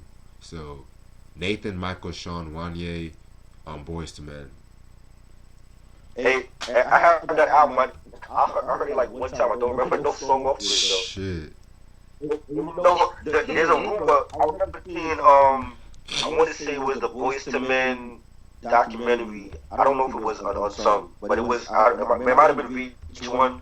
Yeah, the music. There's a rumor that Sean kicked out Michael because they had beef. I heard that rumor too. Right. So I don't. They had like yeah, they had a big fight, and I don't know if they've been beefing for like a while or whatever, and it got to the point where I guess Sean is the captain of the group. I don't know why, but supposedly he's the one that got Michael kicked out, and Michael's never been back in the group since. Shit. That's crazy as hell. That's crazy. Um. Yeah, man. Well, whatever happens, man. I just feel like the group was never the same after after Michael left and stuff like that. Cause when it comes to like Boys to Men, I don't really like when they do like a lot of incorporate hip hop in the music and shit. Which I'm kind of glad they stopped doing that now. But live performance wise, they still got it. They still got it. But when it comes to like the albums, I've never really been a fan of the albums post Evolution. So, alright. I'm like lately since the holidays, I've been bumping. I bumped a lot of the Let It Snow song from the Christmas album. Like, I don't know, just the song that's stuck in my head. I forgot to mention that Christmas album, Let It Snow. That version and the Brian McKnight version too, should deserve some mention. Oh, But definitely. Yeah, man. I remember when I saw that Fresh Prince of Bel Air episode when they guest starred, and the first time I heard that, it just every time I hear that track, man, and I'm kind of mad because I never played that song once during this Christmas holiday. So, yeah, man, that's definitely a very dope track. I love that track right there, man. Ooh, Let It Snow, like Yeah. classic. My mom got that Christmas album, and yeah, she got Cooley High Harmony 2 and Evolution. Classic. Your mom's a real one. Oh yeah. Yeah. But yeah, I'll definitely throw in Christmas Interpolations and shit. I need to get my hands on some Boyz II Men album, cause I just got this album and I just got the 2 album too, which eventually I'm definitely gonna talk about 2 when I come back from my break one day. So, alright. Then now we're gonna go into Rockefeller. Gonna go back to Def Jam with this one, and this is Memphis Bleak with The Understanding. Oh. Yes, released in 2000 on Get Low on the Rockefeller. Yeah, man, Memphis Bleak. I don't even need to discuss who he is. One of Jay-Z's best proteges in my opinion, but I felt like being Jay-Z's protege. Bleh, I sounded British for a minute. Being Jay-Z's protege kind of cursed him a little bit, in my opinion. What the fuck you mean? Get the fuck out of here, man. I'm sorry, my computer had a little message and shit, but yeah, so in 1999 he dropped his debut album Coming of Age, which I need to get my hands on that album. That's the very, very, very dope album, classic album in my opinion. And that was eventually 1 year later he came out with the Understanding album. The Understanding album was released 1 year later in 2000. Singles album was known for was My Mind Right, controversial song which I'm gonna get into in a minute. Is That Your Chick? The Lost Verses, and Do My. So, oh yeah, I love that song Do My, man. Yes. So pretty much the reason why I said My Mind Right is a controversial song was because original there's like an original version of this track that was on DJ Clue Presents the Backstage mixtape, and in that song he's kind of throwing shots at Nas and stuff. He's throwing shots at Nas and stuff like that. And mind you, this was actually the time when the beef between Jay Z and Nas was actually getting more mainstream attention because they were kind of like I mentioned. I mean, I mentioned a couple times. It was brewing under the over the years. They were throwing subliminal shots with one another. But the My Mind Right was when it really was brought out there by a lot of people and shit like that. And so the remix of My Mind Right, it definitely has Jay Z also taking shots at Mino from Maze's group Harlem World. And you guys also should know that Jay Z and Maze also had a subliminal beef going on, like between '97, I want to say '98 too. Stay tuned on that. But other than that, not as good as Coming of Age in my opinion, but I definitely feel like this is classic. This is classic. Rockefeller right here. This is Memphis Bleak doing his thing and shit. This album is out of print, so if you can find this album, must have in your collection. Memphis Bleak, the understanding. All right. Next album, pretty much is Snoop Dogg presents Welcome to the House Volume One, the Doggy Style All Stars. Um, I only I know remember two. that. Yeah, Snoop dropped hella compilations around the 2000s. It's hard to keep track. I want to say it's like a compilation of some of like a lot of affiliates that work with Snoop Dogg on his Doggy Style label and stuff like that. I don't know. I don't think it came out with any major singles and stuff. I know people like Lady of Rage had a song called Unfuckwittable. Um, you had Don't Fight the Feeling with Snoop, Nate Dogg, Cameron, Lady May, and Superfly. Yeah, man. Just if you're a fan of Snoop Dogg, you should know what this is about. This album, I'm so glad I got this album because I haven't heard this album in a while, but I love this song. I feel like this song, one of these songs is like an anthem. I'm just gonna be like, all I wanna do is wanna boom boom zoom and a boom boom. This is a Rex in Effect with Hardo Smooth, released in I 1992. Very dope album, man. I was like, this nigga gave me Rex in Effect. I was like, okay, okay, making up for the Eminem shit, but yeah, man. For those that don't know who Rex and Effect were, they were a New Jack Swing group slash hip hop group that consists of members Brandon Mitchell, rest in peace, Akil Davison, Markel Riley. Wait, hold on. Let me get the original members because they had some new members.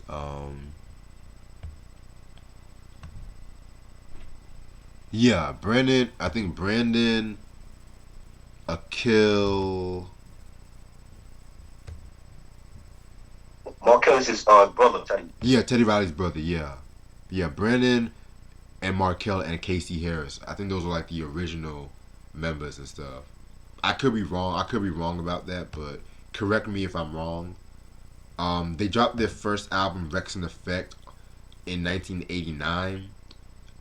That album got them modest attention because of this track called, New Jack Swing, and that song later on caught controversy because they actually got into a beef with, and it's altercation with, Tribe Called Quest, cause on the track Jazz We've Got, love that track from Low End Theory.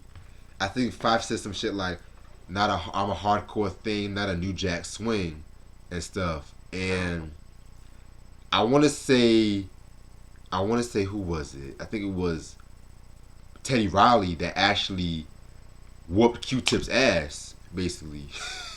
And if you guys remember the Hot Sex video, Tip is wearing a ski mask and shit because Teddy Riley just whooped his ass hard because Teddy Riley don't play with that shit. You know what I'm saying? So there's been like very a lot of stories where you like he just went ham. He hard to get along with and shit. And so tragedy struck in 1990 when Brandon Mitchell was actually shot to death in 1990 and shot to death, and it took some time off. And so fast forward to 1992, they dropped the Heart of Smooth album, and the only single that this album came out with was Rump Shaker. Very dope Right. track. Like No, that's not. you should. Rec Shop and I think Tell Me How You Feel was another single too. But I have a gripe with that album though because when I got that album, for some reason the video version for Rump Shake is not on the album. Oh no. It's a different version of Rump Shake on here. Oh no, we can't have that. Oh no.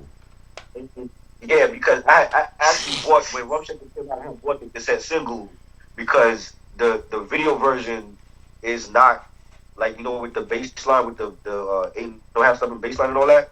It's Oh. not on the it's not the album version. It's a different version on the album. And when they came out with Rec Shop, it's like I want to say there's like two or three different remixes that they did. They performed one remix on Soul Train. It's like a Jamaican remix, and then the video version now for Rec Shop that's not on the album either. There's a Oh. different version on the album. You know what I'm saying? So I was like, and back then, like the remixes was like the hottest thing to do. Teddy Riley was like the king of doing that shit too. So Right. it was like, well, why? How come like some of these songs sound different from the video version because they had like all these different remixes that never made the album. You know what I'm saying? So that's why like I like the album, but I feel like it could have been better if they had like the actual video version on the album instead of making people go out and buy the CD maxi single or whatever. You know what I'm saying? Yeah. But again, that was like a record label ploy to get extra money out the consumer by making you buy like a $5 or $8 single just for a remix. You know what I'm saying? I don't remember. I remember when Brandon got killed. I don't remember the other members. You said there's 4 members. Yeah, I was reading off Wikipedia and shit. There's not really too much information about them on Wikipedia, so that's why I was kind of like lost And about what to say. You know? the thing about the tribe beef, I remember when Q-Tip talked about that. He gave a completely different explanation of why he had the mask on. But in the Source magazine, I forgot what issue it was. I had it back in the day where it was Conrad Muhammad from the Nation of Islam that squashed that beef because supposedly in the Source magazine, I remember they said that like whatever happened to Q-Tip, it caused him to wear glasses or whatever. So if he got fucked up by Teddy Riley, it caused him to wear glasses. And Interesting. Conrad Muhammad was the one that brought both groups together to squash the beef. So that's what happened with that. But I didn't even know about. I never heard about Teddy Riley fucked him up or whatever. Yeah, that's the story I've heard for years and stuff. So, That's crazy. Wow. but yeah, now I have to listen to this album just to be like which version of it is. Yeah. But and Yeah. and you know what other album pissed me off with that shit? Aaron Hall's The Truth album. Oh, I don't even remember that album. Yeah, that was his debut album because they had I remember like that was like a big thing. for real like they had I Miss You, but then they had like the fucking Don't Be Afraid on the album, and it was kind of weird because that was already on the Juice soundtrack from '92, and Right. Mm-hmm. yeah, and then they had like this gangster rap kind of hardcore rap kind of beat, which kind of turned me off about it. Which Right. if you're gonna remix a song, that's cool, but don't just I think label. I think he labeled it the. It was I don't know. It was pretty much it was just Right. forgettable. You know. And you remember the song he did from the Dangerous Mind soundtrack, Curiosity? Yes. Wait, is that on that album too or no? I don't think so. No, because Dangerous Minds came out in 'Cause he had '95. right, he had like a version with Redman. I think Marley Marl did that remix for him. Yeah, yeah. I want to say you're right because there was a video for that track too. Right, yeah. Okay. There's a video for him. Yeah, that was a dope Okay. track. I love that track right there. That was bad. I also loved when he was on the chorus on Eric Sermon's Welcome song. Yes, I love that. Oh, welcome. Like that's my shit right there. Whew. But yeah, this is Rex and Effect, Hard or Smooth. This album's out of print, so if you can find it, must have in your collection. And speaking of Eric Sermon, I got the React album that came out in 2002. Um, Oh, let me see the singles off this album because I don't even remember this album. I mean, I heard it, but it's kind of forgettable. yeah. He had React. He had Love. I think it was Love Yeah, Is. It was a drink. Yeah, a drink with like the Al Green sample. yeah, yep. I Yeah. remember that song, the one with the love and happiness sample. Right. Right. Yeah, I remember the song Hip Hop Radio. I remember that one, but Yeah. yeah, I just felt like it's not a bad album, but from what I remembered, it was pretty much a music too. From what I remember, Right. yeah. So not a bad record, but this was his last album on J Records before he did Chilltown New York, which that album I pretty much like that album Chilltown. I felt like that was underrated, but yeah. I got it. Eric Sermon React, very underrated album. I'm the out of print album, excuse me. Yep. Okay, I got four more albums left. Uh, this album right here, it's trash. Fucking Naughty by Nature with the Icons album. Oh Lord. Oh yes, this was released in 2002. I love Naughty by Nature, you guys know that. But if there's one album I wish that was never existed, it's this one.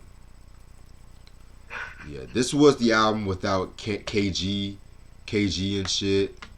Because well, first of all, let me get the singles off this album. Singles are only came out with one single, Feels Good, Don't You Worry About a Thing, which with 3LW. What the fuck are they doing songs with 3LW? Ah. But yeah. Okay, so I think after the release of 19 Naughty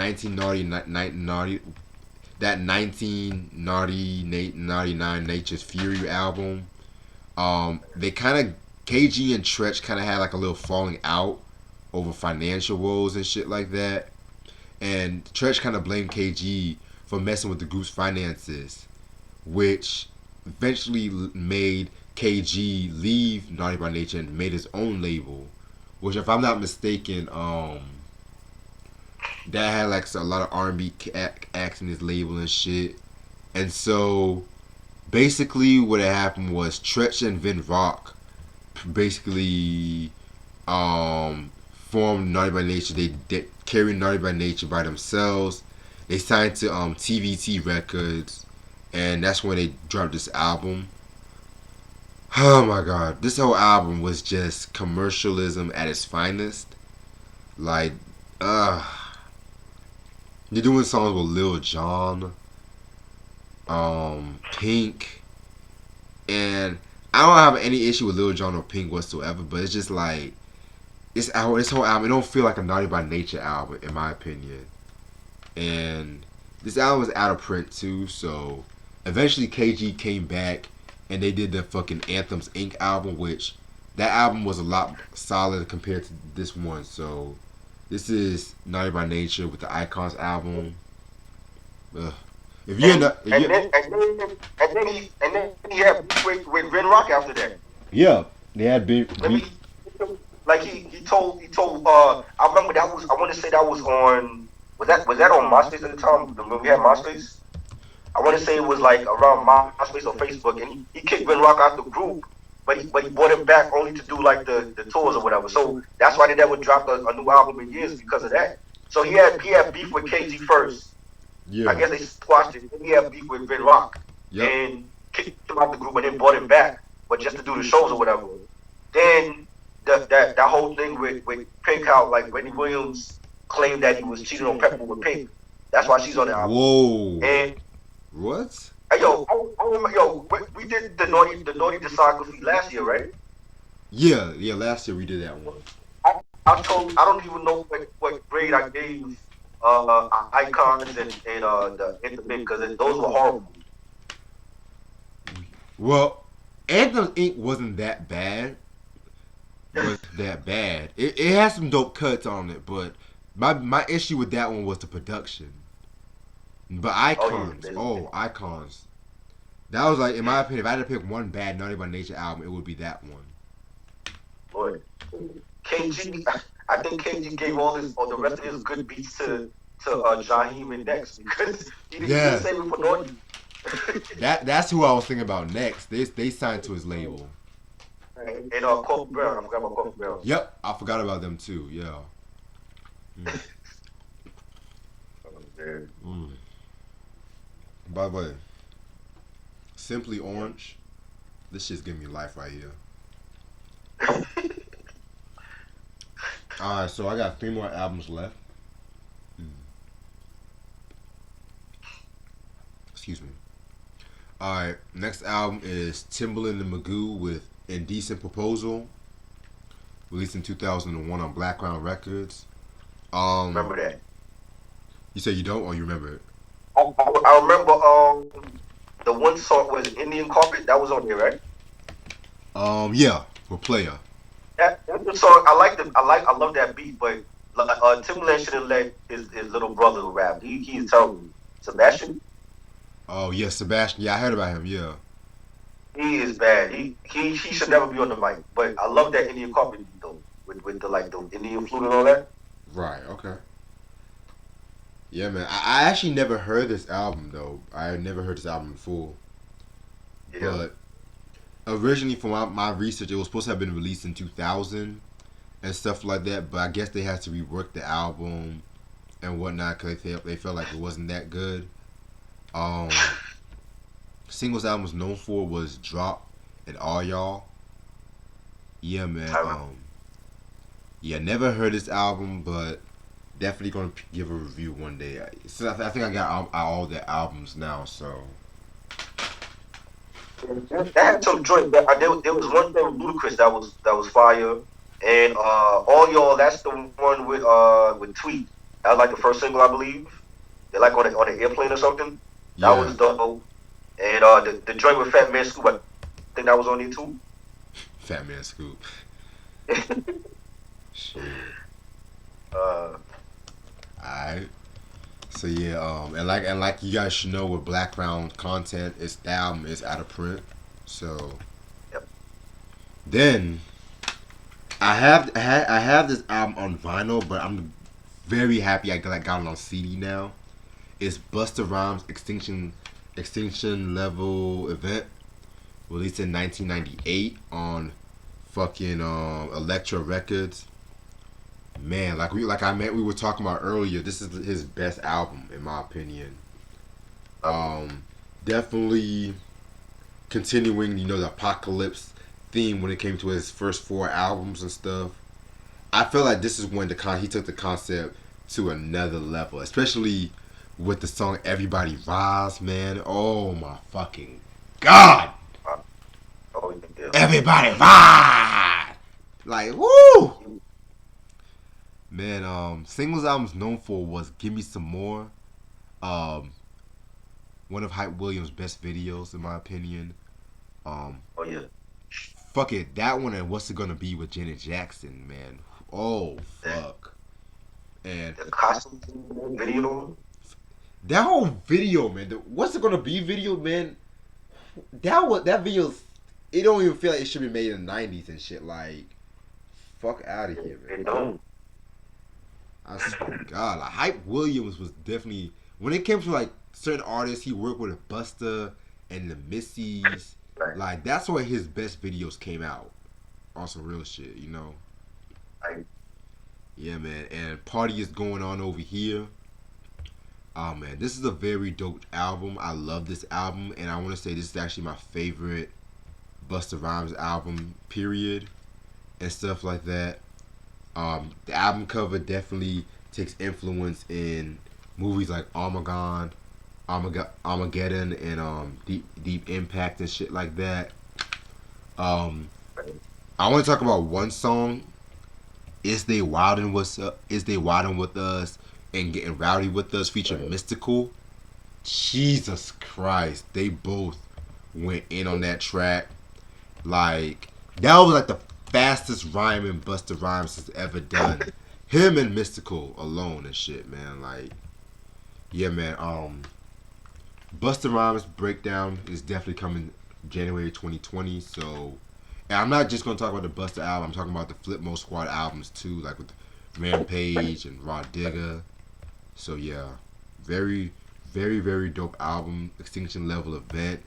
Um, yeah, and this album's actually been re-released in the UK on vinyl too. So yeah, man. But it's not hard to find. It's not hard to find in the US too. So yeah. And the last album, I'm actually very glad I got this album too. And it's Tupac's Are You Still Down With Us? Um, this is the posthumous album. This the very well, yeah. I would say the first posthumous album. I'm not gonna count Don Illuminati because he actually was involved working with the album and shit. Right.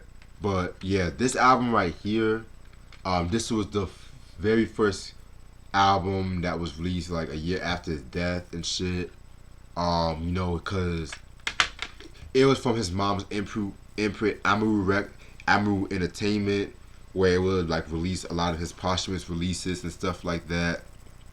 And the unreleased material from this album mostly come from like Strictly for My Niggas, Thug Life Volume 1, Me Against the World. Pretty much like pre-Death Row. Pretty much pre-Death Row, which I fucking love about Tupac and stuff like that.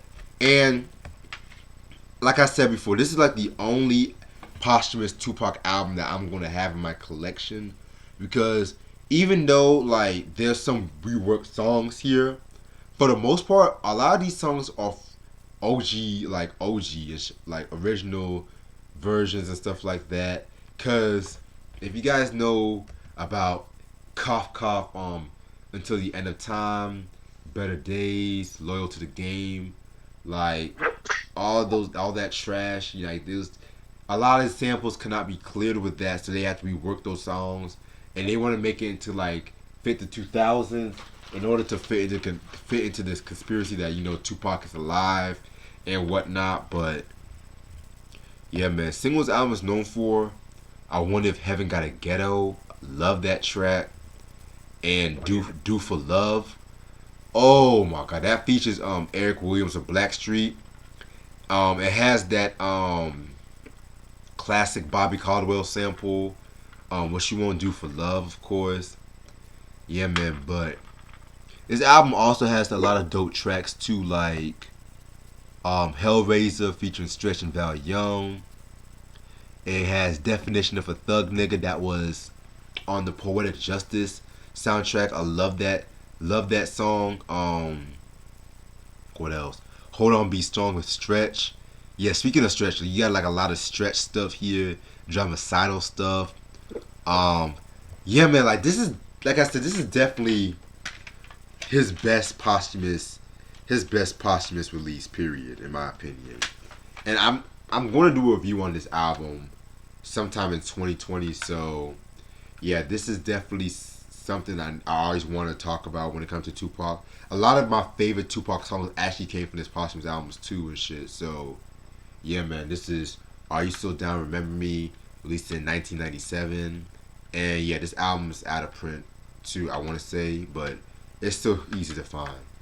And I always love the album cover too.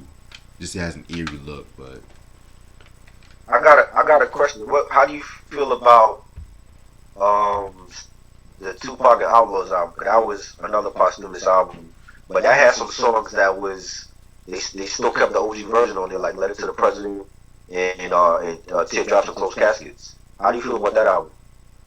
I have to be quite honest with you. I'm not really the biggest Outlaws fan, so I didn't really hear that whole album in full. But from this, what I did hear from that project, like "Baby Don't Cry," "Keep Your Head Up" too, I love that track. "Letter to the President," I did like it. So Alright. one day I would hear the album and stuff like that. Right. But everything like Until the End of Time, Better Days, everything after. Yeah. And those are all the albums I have in my collection, and I'm actually about to end it off for the night because I'm tired as hell and I really need to eat something. I didn't really eat anything since this evening, so definitely a dope review, dope pickups video, and the announcement I have to make. I'm gonna take my usual break. I'm a, After January 13th, I might take like a break from YouTube for like a month, but I'm still gonna be active, like replying to comments or if I'm doing videos, like say with Try or somebody else, just trying to catch up on some stuff too. So January 13th, I might take like a 1 month break from YouTube, and then I'm definitely got some interesting things coming up soon. I got the pilot episode of my beef series finally dropping this week, so be on the lookout for that. I'm thinking about doing a review on Mike Geronimo's Vendetta, but that's gonna be. I want to end the year off with a bang. So, and I've always wanted to review the album too. So, with that being said, I want to wish everyone a good night. Thank y'all so much for. And I'm sorry that I was an hour late. I got out of work mad late today and stuff like that. But better late than never and stuff. So, yeah, thank y'all so much for bearing with me. Hope y'all have a good night. Click that subscribe button. Peace. Peace.